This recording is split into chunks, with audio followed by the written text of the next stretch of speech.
त्रिकोणमिति जो है वह एक ग्रीक वर्ड ट्रिग्नोमेट्रॉन से बना है। किससे बना है? ट्रिग्नोमेट्रॉन से बना है, जो एक ग्रीक वर्ड है जो 3 शब्दों से मिलकर बना है। और ये 3 शब्द है ट्राइगोनिया मेट्रन, है ना। ये 3 शब्द जो है वह क्या है? ट्राइगोनिया मेट्रन, है ना। यानी कि ट्रिग्नोमेट्री जो है आपको किस वर्ड से बना हुआ है? तो ट्रिग्नोमेट्री जो है आपको ग्रीक भाषा के 3 शब्दों से बना हुआ है, ट्राइगोनिया मेट्रन। ट्राइगोनिया मेट्रन जो है वह 3 वर्ड है, ठीक है। और इससे ही आपको जो है त्रिकोणमिति बना हुआ है। त्रिकोणमिति का शाब्दिक अर्थ है 3 कोणों का माप। 3 कोणों का माप। हम जानते हैं कि 3 कोण जो होते हैं वह किसमें होते हैं? 3 कोण त्रिभुज में होते हैं। यानी कि इस चैप्टर में हमें जो है वह त्रिभुज के बारे में अध्ययन करना है, क्योंकि पूरा का पूरा ये चैप्टर जो है वह त्रिभुज के प्रॉपर्टी पे ही डिपेंड करता है, त्रिभुज के प्रॉपर्टी के बारे में ही है। और हम इस चैप्टर में स्पेशली जो है राइट एंगल के कॉन्सेप्ट में बात करेंगे। और राइट एंगल ट्रायंगल यानी कि समकोण त्रिभुज। तो समकोण त्रिभुज क्या होता है? वैसा त्रिभुज होता है जिसका एक कोण जो होता है वह 90 डिग्री होता है। क्या होता है? एक कोण 90 डिग्री होता है, उसे समकोण त्रिभुज हम कहते हैं। चलिए पहले हम इसके बारे में बात डिस्कस करते हैं। त्रिकोणमिति क्या है? तो त्रिकोणमिति जो है ग्रीक भाषा के 3 शब्द ट्राइगोनिया मेट्रॉन से बना हुआ है, जिसका अर्थ होता है, ट्राई का अर्थ 3 होता है, गोनिया का अर्थ कोण होता है और मेट्रॉन का अर्थ माप होता है। अर्थात हम कह सकते हैं कि त्रिकोणमिति का शाब्दिक अर्थ जो है 3 कोणों का माप है। ठीक है, यहां तक कोई दिक्कत नहीं है। चलिए, और हम जानते हैं कि 3 कोण जो होता है वह किसमें होता है? त्रिभुज में होता है। क्या होता है? त्रिभुज में होता है। तो इस चैप्टर में हम किसके बारे में अध्ययन करेंगे? त्रिकोणमिति के बारे में। त्रिकोणमिति में जो है हम लोग त्रिभुज के माप का अध्ययन करेंगे, ठीक है ना। त्रिकोणमिति जो है, ठीक है, त्रिकोणमिति में हम क्या पढ़ते हैं? तो वास्तव में त्रिकोणमिति में हम त्रिभुज की भुजाओं और कोणों के बीच के संबंध के बारे में अध्ययन करते हैं। यानी कि किसी भी त्रिभुज के कोण और उसके भुजा के बीच क्या संबंध होता है, क्या रिलेशन होता है, जिस चैप्टर में हम पढ़ते हैं, जिस गणित की शाखा में अध्ययन करते हैं, उस शाखा को हम त्रिकोणमिति कहते हैं। क्या कहते हैं? त्रिकोणमिति कहते हैं। ठीक है, देखो त्रिकोणमिति का प्रयोग आज से नहीं हो रहा, बहुत पहले से हो रहा है, ठीक है ना। प्राचीन समय में जो है खगोल शास्त्री जो थे त्रिकोणमिति का उपयोग किस लिए में करते? सूर्य, पृथ्वी, सूर्य, तारों की दूरी ज्ञात करने के लिए करते थे, है ना। ठीक है, उसके बाद त्रिकोणमिति का ज्ञान सबसे पहले, त्रिकोणमिति का ज्ञान जो त्रिकोणमिति के बारे में सबसे पहले जो जिनको जानकारी थी वह थे मिस्र के लोग और बेबीलोन के लोग वासियों को थी, ठीक है ना। मिस्र वासियों को और बेबीलोन वासियों को थी, ठीक है। किसी भी अगर हम कोई भी समकोण त्रिभुज लें, ठीक है, और क्या करें, किसी भी समकोण त्रिभुज में जो उसकी भुजा होती है, देखो समकोण त्रिभुज में भुजा कौन कौन सा है? ये समकोण त्रिभुज है एबीसी, जिसमें ये कोण जो है वो 90 डिग्री है। क्या है? 90 डिग्री है। ये इसकी कितनी भुजाएं हैं? 3 भुजाएं हैं, एबी, बीसी और एसी, ये 3 भुजाएं हैं। तो और कोण कितने हैं? 3 कोण है। एक तो कोण हो गया समकोण, और अन्य 2 जो कोण होता है वो न्यून कोण होता है। क्या होता है? न्यून कोण होता है। जैसे कोण 1 और ये कोण 2 मान ले, तो हमारे पास कितने कोण है? 2 कोण है, और ये दोनों जो है कोण ए और कोण बी। ये इस सिंबल का मतलब होता है कोण। क्या होता है? कोण। तो अगर हम पढ़ेंगे तो कोण ए, क्या लिखेंगे? इसे पढ़ेंगे कोण ए। तो हमारे पास 2 कोण है और 3 कोण है, ठीक है ना। अब देखो हम क्या करते हैं, हम बात करते हैं यहाँ पर क्या कि क्या जो त्रिकोणमिति क्या होता है? तो त्रिकोणमिति गणित की वह शाखा है जिसके अंतर्गत हम लोग क्या पढ़ते हैं? उसकी भुजा और उसके कोण के बीच जो संबंध होता है ना। इस कोण के बीच इस भुजा और इस भुजा के साथ क्या संबंध है, इस कोण के बीच इस भुजा का क्या संबंध है, इस कोण के बीच इस भुजा और इस भुजा का क्या संबंध है। जिस ब्रांच में हम अध्ययन करते हैं उसे हम त्रिकोणमिति कहते हैं। और ये जो संबंध होता है, जो भुजा और कोण के बीच संबंध होता है, उसे हम कहते हैं त्रिकोणमिति अनुपात। क्या कहते हैं, त्रिकोणमिति अनुपात। जैसे हम संकेत में टी रेशियो भी कहते हैं। क्या कहते हैं, टी रेशियो, ठीक है, यानी ट्रिग्नोमेट्रिकल रेशियो, ठीक है। और इस संबंध के बारे में सबसे पहले जो बताया था वह ग्रीक के जो थे, ग्रीक के गणितज्ञ थे, यानी ग्रीक के मैथमेटिशियन थे, जिसका नाम हिपार्कस था। क्या नाम था, हिपार्कस था। उन्होंने इस जो है रिलेशन को प्रूव किया, यानी कि ये जो संबंध था उसको सिद्ध किया। किसने, हिपार्कस ने, ठीक है। और कब, आज नहीं, 140 बीसी में, ठीक है। और उन्होंने ये संबंध जो है वह इस प्रकार बताए, ठीक है ना। उन्होंने बताया क्या कि साइन थीटा बराबर क्या होता है, साइन। देखो, अगर जब तक हम थीटा नहीं लगाएंगे तब तक इसे पढ़ेंगे साइन। क्या पढ़ेंगे, साइन। जब तक हम इसमें थीटा नहीं लगाते हैं, साइन नहीं कहते हैं। देखो, ये शब्द क्यू की तरह नजर आ रहा है, ये क्यू नहीं है, क्यू ऐसे होता है, ठीक है। ये जो है आपको थीटा है, क्या है, थीटा। इसे पढ़ेंगे, ये एक ग्रीक वर्ड है जिसका मतलब होता है थीटा, है ना। और इस थीटा को हम कोण, ये थीटा जो होता है वो कोण को निरूपित करता है, यानी कोण के बारे में बतलाता है, ठीक है। तो जब हम उसके कोण के साथ उसका संबंध नहीं बनाते हैं तो सिर्फ लिखते हैं साइन। और साइन को जब कोण के साथ लिखेंगे तो लिखेंगे साइन थीटा। और हिपार्कस ने जो है बताया क्या कि साइन थीटा जो होता है वह किसके बराबर होता है, लंब बटा कर्ण के बराबर। ये लंब क्या होता है, देखो, तो लंब की बात करें तो लंब जो होता है वह क्या होता है, किसी भी त्रिभुज में अगर जिस कोण की विचार कर रहे हैं, किसी भी समकोण त्रिभुज में अगर हम इस कोण के हिसाब से हम लंब लेते हैं, किसके हिसाब से लंब लेते हैं, कोण के हिसाब से। जैसे मान लिया जाए कि ये कोण जो है आपको कितना है, ये कोई कोण हमने मान लिया, इस कोण को थीटा। अब इस कोण के सामने कौन सी भुजा है तुमको, ए बी। कोण के सामने कौन सी, अभी हम किसकी बात कर रहे हैं, कोण सी के। और कोण सी के सामने वाली जो भुजा होगा वह लंब होगा। क्या होगा, लंब हो गया, ठीक है।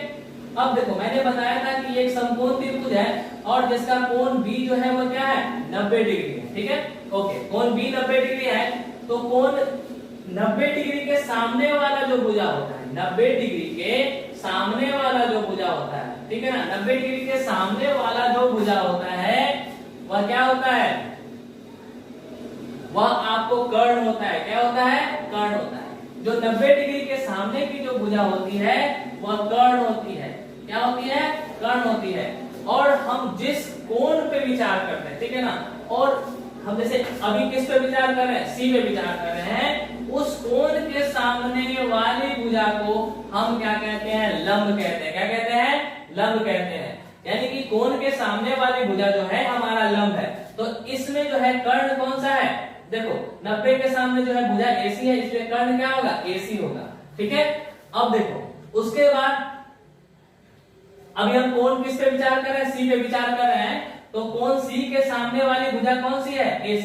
कोण C के सामने, इसे पढ़ते हैं कोण, ठीक है। कोण C के सामने वाली भुजा जो है वह क्या होता है, ये किसका संकेत है, कोण का, ठीक है। कोण C के सामने वाली जो भुजा है वह क्या है, AB। तो AB जो होगा हमारा क्या होगा, कोण C के सामने वाली भुजा कौन सी है, तो कोण C के सामने वाली भुजा जो है AB है, यानी AB हमारा क्या होगा, लंब होगा। क्या होगा, लंब होगा। AB हमारा लंब हो गया। अब देखो, तो हमको कर्ण मालूम चल गया AC, ठीक है, हमको लंब मालूम चल गया AB। अब रह गया आधार। आधार का काम कौन कर रहा है, BC। जो बचा हुआ शेष भुजा जो होगा वह किसका काम करेगा, तो शेष भुजा हमारे पास कौन सा है, तो शेष भुजा हमारे पास जो है वह BC है। कौन सा है, BC है। यानी कि BC जो होगा वह हमारा क्या होगा, हमारा जो होगा BC जो होगा वह आधार होगा। क्या होगा, आधार होगा। यहां तक कोई दिक्कत नहीं है। चलिए, अब तो हमने समझ लिया कि आधार कर्ण लंब क्या होता है। तो हिपार्कस ने जो है वह जो है कोण और किसी भी समकोण त्रिभुज के कोण और उसके भुजा के बीच जो संबंध होता है वह उन्होंने बताया क्या? उन्होंने बताया कि साइन थीटा बराबर लंब बटा कर्ण, कॉस थीटा कोसाइन या कॉस थीटा बराबर, यहां देखो कॉस थीटा, ये थीटा है, आपको ये क्या है? थीटा है, ठीक है ना। चलो मैं यहां लिख देता हूं, इसे आप लोग को भूलोगे तो इसे याद रखोगे, ये क्या है आपका? थीटा, क्या है? थीटा। तो साइन या साइन थीटा बराबर, इसे संकेत में लिखेंगे, शॉर्ट में लिखेंगे तो साइन थीटा बराबर होता है लंब बटा कर्ण, यानी कि लंब बटा कर्ण। अब देखो ये हुआ कोण का विचार कर रहे हैं हम अभी यहाँ पर, ये कोण है हमारा, तो देखो इसके बीच संबंध क्या है? किसके बीच? ये भुजा और किसके बीच? AC के बीच ये संबंध बता दिया। ठीक इसी प्रकार से अगर हम cos थीटा की बात कर रहे हैं तो cos थीटा बराबर क्या होगा? आधार बटा कर्ण। क्या होता है? आधार बटा कर्ण। तो यहाँ पर देखो आधार का काम कौन कर रहा था? हमारा BC, है ना, और कर्ण का काम क्या कर रहा था? कर्ण का काम AC कर रहा था। यानी कि ये संबंध आपको किसने बताया? हिपार्कस ने बताया। कब? 1940 BC, सॉरी 140 BC के आसपास इन्होंने ये बताया था। यहां तक कोई दिक्कत नहीं है, ठीक है। इसी तरह से टेंजेंट, यानी कि इसको शॉर्टकट में टेन थीटा, इसे कोटेंजेंट जिसे कॉट थीटा, इसे सेकेंड यानी कि सेक थीटा शॉर्टकट में, और ये कोस सेकेंड जिसे हम कहते हैं कॉस थीटा। यानी कि ये जो है उन्होंने संबंध बताया, और इस संबंध को याद रखने के लिए आप एक छोटा सा ट्रिक याद रखिएगा, है ना, बहुत ही इजी ट्रिक है, सिर्फ आप लोग याद रखिएगा, ठीक है ना। जैसे कि पंडित बद्री प्रसाद हर बोले सोना चांदी तोले, ठीक है ना। अब ये जो है ट्रिक है, ठीक है ना। इसमें सबका पहला अक्षर देखिए, ये P, इसमें पहला अक्षर B, इसमें पहला अक्षर P, इसमें पहला अक्षर H, इसमें पहला अक्षर H, इसमें पहला अक्षर B, इसमें पहला अक्षर S, इसमें पहला अक्षर C और इसमें पहला अक्षर T है। यहां तक कोई दिक्कत नहीं है। P को हम इंग्लिश में P4 होता है परपेंडिकुलर, जिसे हम हिंदी में बोलते हैं लंब। B4 होता है बेस, जिसे हम हिंदी में बोलते हैं आधार। H4 हमारा हाइपोटेनस होता है, जिसे हम हिंदी में बोलते हैं कर्ण। S4 साइन थीटा, S4 यहाँ पर S का मतलब हुआ साइन थीटा, C का मतलब हुआ कॉस थीटा और T का मतलब हुआ टेन थीटा। अगर आपसे कोई पूछेगा तो कि साइन थीटा बराबर क्या होता है, तो देखिए साइन थीटा यहाँ पर P/H है ना, देखो P/H। अगर आपसे cos थीटा पूछेगा तो आप क्या बताइएगा? B/H। अगर आपसे टेन थीटा पूछेगा, क्योंकि ये टेन को रिलेट कर रहा है T, तो टेन थीटा पूछेगा तो P/B। फिर से समझ लीजिए, अगर S जो है साइन थीटा को रिलेट कर रहा है, यानी साइन थीटा बराबर P/H, C जो है वो cos थीटा को रिलेट करता है, इसलिए B बराबर cos थीटा बराबर B/H। अब देखो तोला जो है tan थीटा को रिलेट करता है, इसलिए P/B, है ना। और यहाँ मैंने लिख भी दिया है कि P का मतलब जो होता है वो हम रिलेट करेंगे परपेंडिकुलर, B का मतलब बेस और H का मतलब हाइपोटेनस, S का मतलब साइन थीटा, C का मतलब cos थीटा और T का मतलब tan थीटा। यहां तक कोई दिक्कत नहीं है। अब देखो, अब इस संबंध से हम क्या कर सकते हैं कि इस संबंध से आसानी से हम क्या प्राप्त कर सकते हैं? इस संबंध से हम आसानी से जो है वह क्या प्राप्त कर सकते हैं? इस सारे संबंध से हम बहुत ही इजी वे में जो है वह हम निकाल सकते हैं। देखो जैसे कि साइन थीटा का हमको साइन थीटा के बारे में जानना है, तो हम लिखेंगे साइन थीटा बराबर P/H, ठीक है। अगर हमको cos थीटा का फॉर्मूला निकालना है तो हम लिखेंगे cos थीटा बराबर B/H, ठीक है। अगर हमको tan थीटा का फॉर्मूला याद रखना है तो हम ये लिख लेंगे और उसके बाद लिखेंगे P/B। और हमको मालूम ही है कि P का मतलब होता है क्या? लंब, तो यहाँ लिख लेंगे लंब। H का मतलब क्या होता है? कर्ण, तो यहाँ लिख देंगे कर्ण, ठीक है। समझ में आ रहा है? अब देखो उसके बाद B का मतलब होता है आधार, तो क्या लिख देंगे हम? आधार। और H का मतलब क्या होता है? कर्ण, तो हम लिख देंगे कर्ण। इसी तरह से अभी देखो tan थीटा में जो है, tan थीटा में क्या है कि आपको जो है वह tan थीटा में जो है वह क्या होता है? P यानी कि लंब बटा आधार। तो इस प्रकार हम 3 टी रेशियो, हमारे 6 टी रेशियो होते हैं। देखो यहाँ पर sine theta, cos theta, tan theta, cot theta, sec theta, cosec theta, यानी 6 ट्रिग्नोमेट्रिकल रेशियो होता है। 3 तो ये ट्रिक से निकाल लेंगे, और एक और ट्रिक क्या है, ठीक इसको उलट देंगे, उल्टा करेंगे, उलट देंगे। देखो यहाँ पर साइन को उल्टा किया तो क्या मिलेगा, साइन को उल्टा करेंगे तो हमको मिलेगा h बाई पी, यानी h बाई पी, यानी कि साइन को उल्टा करने पर हमको कॉसेक थीटा मिलेगा।